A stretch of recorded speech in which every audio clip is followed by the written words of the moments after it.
والشكر له على توفيقه وامتنانه، وأشهد أن لا إله إلا الله وحده لا شريك له تعظيما لشأنه، وأشهد أن محمدا عبده ورسوله الداعي إلى رضوانه، صلوات الله وسلامه عليه وعلى آله وأصحابه وأتباعه وإخوانه، أما بعد.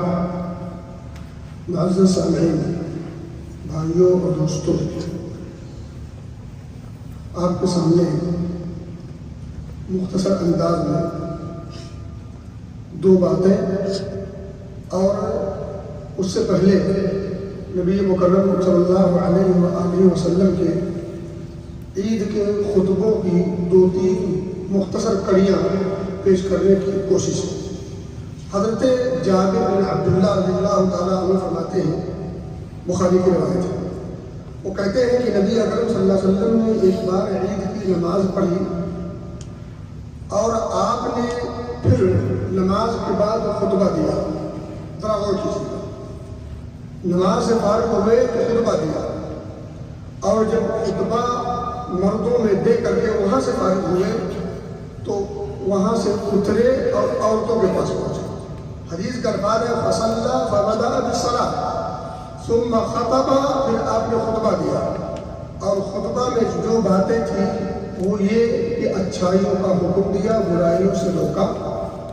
اور آپ کو پتہ ہونا چاہیے کہ نبی اکرم صلی اللہ علیہ وسلم عید کی خطبے میں اگر کبھی کسی لشکر کو کہیں بھیجنا ہوتا جہاد کے لیے تو وہیں ترتیب کرتے تھے، اور اگر کوئی خاص حکم دینا ہوتا تو پھر عید کی نماز کی ادائیگی کے بعد وہیں مصلی میں یہ آپ حکم جاری کرتے اور اس کی ترتیب اور تدبیر کیا کرتے تھے۔ ساتھ ہی ساتھ وعظ و نصیحت کیا کرتے تھے، اور وعظ و نصیحت میں سب سے اہم نقطہ ہے صدقہ و خیرات پر خصوصی توجہ دلانا۔ آپ صلی اللہ علیہ وسلم جب مردوں کو خطبہ دے کر کے فارغ ہوئے تو نزلہ، اتر کر کے فأتی النساء، عورتوں کے پاس پہنچے، فذکرہن، اور انہیں نصیحت کی، وہو یتکئ علی ید بلال۔ یہ جس موقع کی گفتگو ہو رہی ہے اس موقع پر نبی اکرم صلی اللہ علیہ وسلم کے ساتھ حضرت بلال تھے۔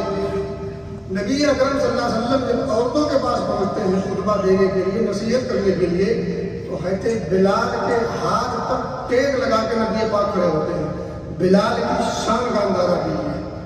بلال کے ہاتھ پر نبی اکرم صلی اللہ علیہ وسلم ٹیک لگائے ہوئے ہیں اور گفتگو کر رہے ہیں، اور تو سب خاطب ہیں۔ وبلال باسط ثوبہ، اور حضرت بلال رضی اللہ تعالیٰ عنہ اپنے کپڑے کو پھیلائے ہوئے ہیں۔ کیوں پھیلائے ہوئے ہیں؟ کیونکہ نبی پاک صلی اللہ علیہ وسلم نے عورتوں کو صدقہ کرنے کا حکم دیا تھا، اور اس موقع پر جب صدقہ کرنے کا ادھر حکم ہوا، ادھر عورتیں اپنے ناک سے، اپنے کان سے، اپنے گلے سے اور اپنے ہاتھوں کی انگلیوں سے سونے کے زیورات نکال کر کے حضرت بلال کے دامن میں پھینک دیے۔ یہ سب حدیث موجود ہے۔ حدیث کا الفاظ ہے کہ بلال باسط ثوبہ یلقی فیہ النساء الصدقہ، اور اسی طرح سے قلت لعطا، میں نے عطا سے پوچھا زکوٰۃ یوم الفطر، یہ جو عورتیں نکال کر کے اپنے کانوں کی بالیاں اور اپنے گلے کا ہار اور ہاتھوں کی انگلیاں نکال کر کے بلال کے کپڑے میں ڈال لے گی بطور صدقہ، کیا یہ صدقہ صدقۃ الفطر تھا؟ تو وہ کہتے ہیں کہ لا، ولكن صدقۃ يتصدقن حينئذ تلقي فتنخاء ويلقين، بلکہ یہ عام صدقہ تھا جو وہ نکال کر کے حضرت بلال کے دامن میں ڈال رہی تھی۔ پھر بعد میں سوال یہ اور بنا کہ اترى حقا على الامام ذلك ويذكرهن، کہ کیا آپ اس بات کو سمجھتے ہیں کہ آج بھی، یعنی اب سائل سوال کرتے ہیں کہ کیا آپ اس بات کو سمجھتے ہیں کہ آج بھی عورتوں کو نصیحت کی جائے؟ وقت کے امام اس پر یہ واجب ہے، اس پر ضروری ہے؟ کہتے ہیں کہ قال انه حق علیہم، ہاں وقت کے امام پر یہ ذمہ داری ہے کہ وہ جہاں مردوں کو مخاطب کر کے انہیں نصیحت کرے، عورتوں کو بھی وہ نصیحت کرے۔ آگے وہ خود کہتے ہیں وما لهم لا يفعلونه، پتہ نہیں کیوں لوگ عورتوں کو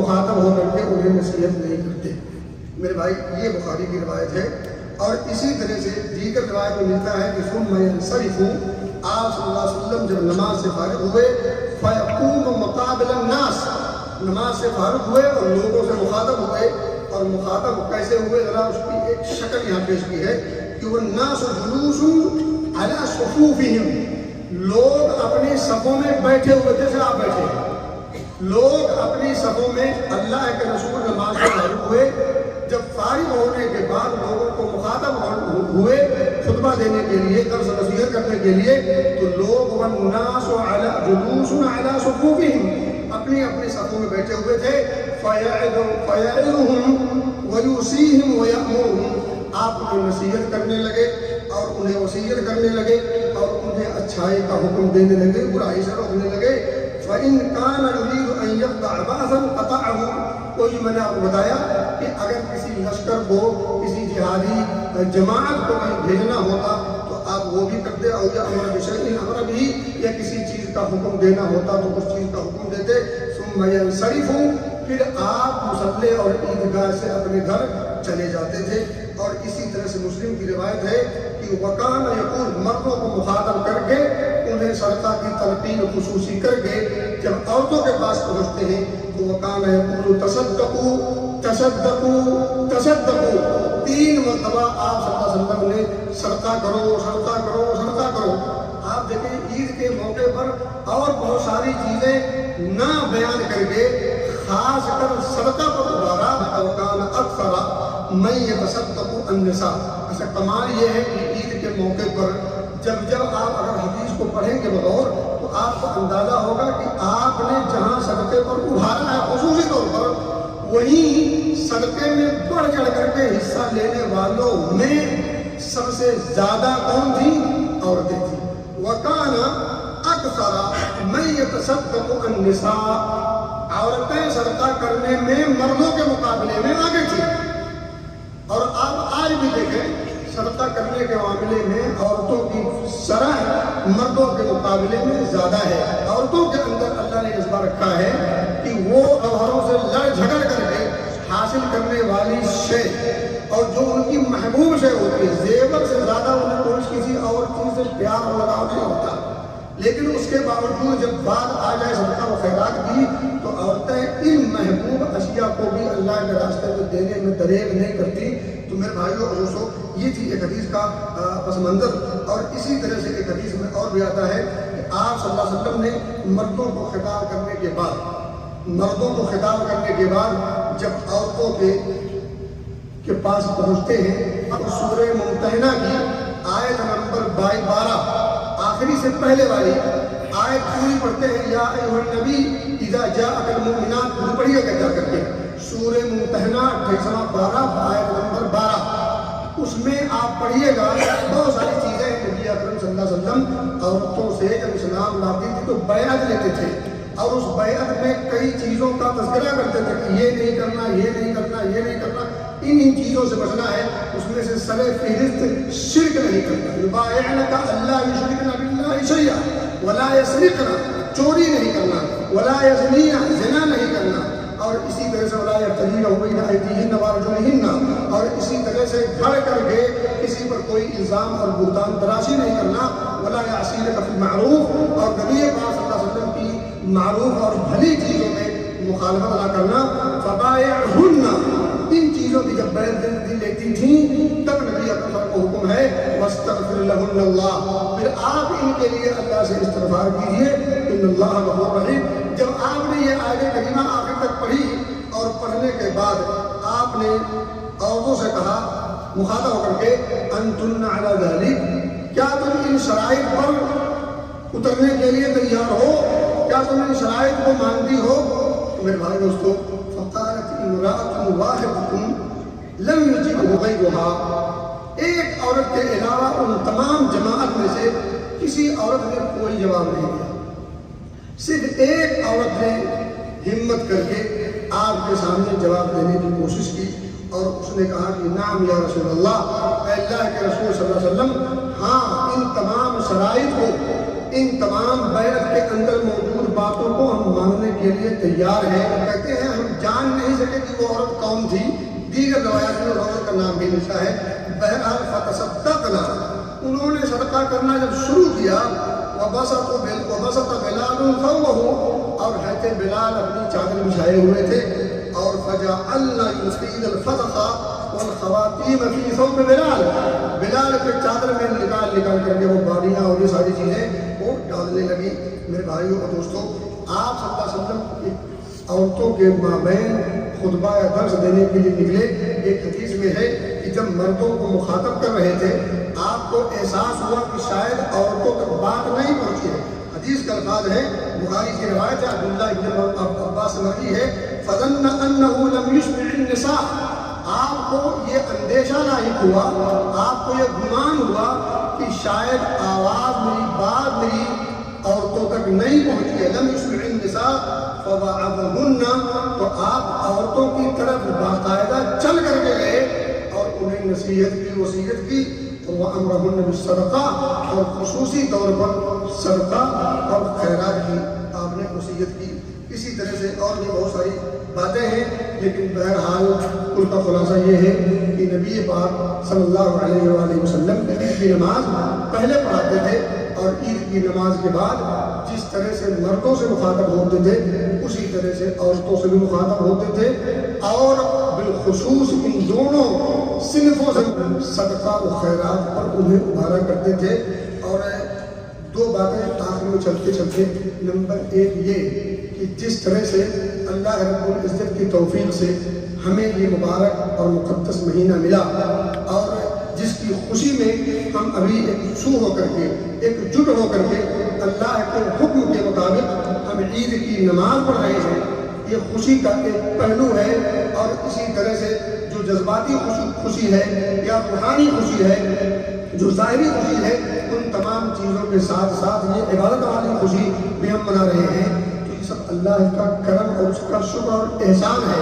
تو اس کے احسان کا تقاضا اب یہ ہے کہ ہم اپنی آنے والی زندگی میں جو یہ انقلاب ہمارے دلوں میں آیا ہے، ہمارے نفس و ذات پر آیا ہے، اس انقلاب کو باقی رکھیں، اس انقلاب میں کمی آنے نہ دیں. یہ عہد کریں، تب جا کر کے یہ خوشی یقیناً خوشی کہلائے گی.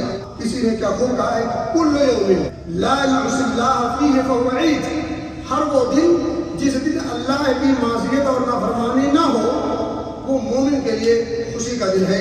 اسی طرح کہتے ہیں کہ کل یوم یقطع المؤمن فی طاعت مولا، کہ ہر وہ دن جس دن ایک مومن اپنے رب کی اطاعت میں لگا رہے، اس کے ذکر اور شکر میں لگا رہے، فہو لہ عید، تو یہ اس کے لیے عید کا لمحہ ہے، عید کا دن ہے، عید کا ہفتہ اور مہینہ اور وقت ہے. میرے بھائیوں اور دوستوں، عید اس کی نہیں جس کے کپڑے نئے ہوں، عید اس کی ہے جو اپنے آپ کو عذاب سے بچانے کی تیاری کر لے، جو اپنے آپ کو اللہ رب العزت کی رضا اور کی خوشنودی کے حصول کے کاموں کو کر گزرے. عید اس کی نہیں جو اچھے اچھے پکوان اور اچھے اچھے کپڑے پہن لے، بلکہ عید اس کی ہے جو ان تمام ظاہری چیزوں کے ساتھ ساتھ اللہ رب العزت کی رضا، اس کی بخشش اور مغفرت کے پروانہ اور ٹکٹ حاصل کر لے، اس شخص کی عید ہے. اور ظاہر سی بات ہے یہ اسی وقت ہوگی جب آپ جہاں رمضان میں اللہ کو خوش کرنے کے اسباب اپنائے ہیں، وہی رمضان کے بعد بھی اپنے رب کو منانے میں کوئی کمی اور تجدید نہیں کریں گے.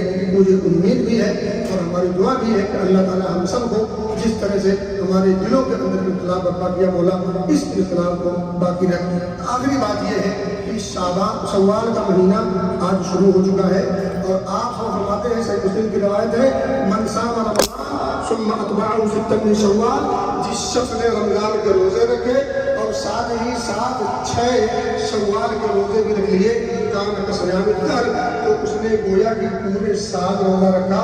تو اجر کے حساب سے، ثواب کے حساب سے، نیکی کے اعتبار سے اگر آپ نے رمضان پورا روزہ رکھ لیا اور ساتھ ہی ساتھ شوال کے 6 روزے بھی رکھ لیے، تو ایسے ہوا جیسے آپ نے پورے سال روزہ رکھنے کے لیے آپ کو ابھار رکھا ہو، یا آپ نے پورے سال روزہ رکھا ہو. یہ چند مختصر سی باتیں تھیں. اللہ سے دعا ہے کہ اللہ رب العزت ہم تمام کی عبادات کو قبول فرما. جو کچھ ٹوٹا پھوٹا ہم نے کیا، ہم نے اپنے دربار میں بھیجا ہے، اللہ تو نے شرف قبولیت سے نواز. اللہ ہم سے جو خامیاں کوتاہیاں ہوئی انہیں معاف فرما. آئندہ ہمیں خامیوں سے، کوتاہیوں سے،